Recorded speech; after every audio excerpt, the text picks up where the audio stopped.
पण निवडणुका झाल्यानंतर लगेचच आज लाखोंची बिलं या शेतकऱ्यांच्या घरी पाठवण्याचं काम बहिणींना सरसकट त्यांना बहिणींना हे दिलं होतं, त्याच्यानंतर आता त्यांना कॅटेगरी लावली जाते। म्हणजे अशी पोकळ आश्वासनं इलेक्शनच्या आधी दिलेले आहेत। मंत्री आणि ऊर्जा मंत्री यांनी काही घोषणा केलेल्या होत्या, त्यामध्ये 7.5 HP मोटरची सगळी वीज बिलं माफ केली होती।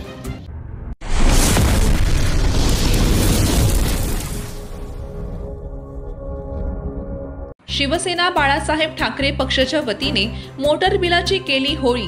महायुती सरकारच्या फसव्या निर्णयाबाबत आज राधानगरी येथे शिवसेना उद्धव बाळासाहेब ठाकरे पक्षाच्या वतीने राधानगरी बस स्थानक येथे निदर्शने करण्यात आली।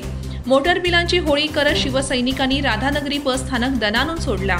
या आंदोलनात प्राचार्य सुनील शिंत्रे, जिल्हा प्रमुख सुरेश चौगले, उपजिल्हा प्रमुख बाळासाहेब पाटील, तालुका प्रमुख उत्तम पाटील, महिला संघटक विमल पाटील, महिला विभाग प्रमुख कल्पना भोसले आदी पदाधिकारी मोठ्या संख्येने शिवसैनिक उपस्थित होते।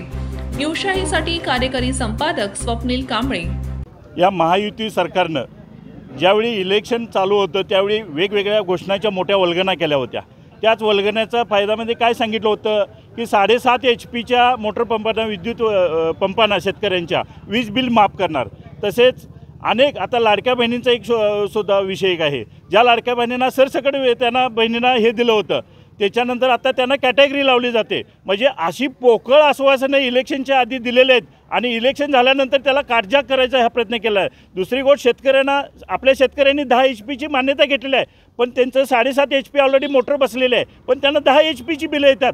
हे कुठंतरी थांबलं पाहिजे। या शासनाच्या निषेधात 7.5 HPपर्यंत कर्ज आम्ही माफी करतो म्हणून सांगितलं होतं, पण तसं न करता त्यांनी बिलं पाठवलेले आहेत। आज शेतकऱ्यांना लाखो रुपयाची बिलं येतात आणि त्याच्यासाठी विद्युत विभाग हा फक्त बघित बसायचं काम करायला आहे। याच्या निषेधात आम्ही ह्या राधानगरी तालुका शिवसेना उद्धव बाळासाहेब ठाकरे पक्षाच्या वतीनं आम्ही आज त्यांचा निषेध केला आहे। जर यांनी तात्काळ दखल नाही घेतली तर विद्युत विभागाला टाळं ठोकल्याशिवाय आम्ही गप्प बसणार नाही।